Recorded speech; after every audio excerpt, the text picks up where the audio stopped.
माहितीसाठी छोटासाच मुद्दा आहे, पण तुमच्या माझ्या जीवनात बदल करणार आहे. आपण बरेच जण दूध उत्पादक असाल.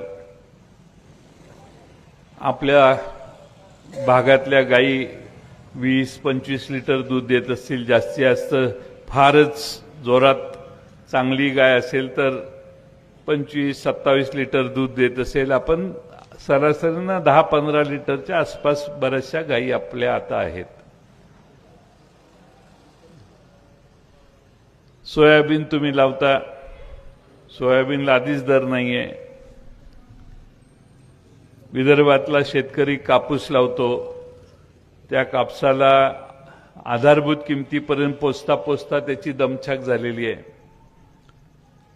शेती उत्पादन डबल व्हावं असा प्रयत्न आणि घोषणा अनेक तुम्ही सगळ्यांनी ऐकल्या. पण काल परवा आपल्या भारताने अमेरिकेशी एक करार केलाय.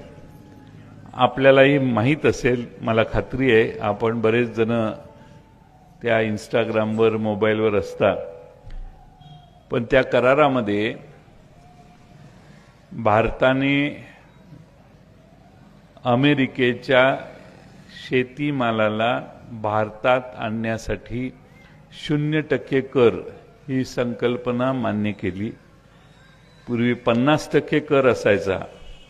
म्हणजे सोयाबीन तिथं 5,000 रुपयाचं मिळालं तर त्याला परत 5,000 रुपये भरायचे आणि मग सोयाबीन भारतात यायचं.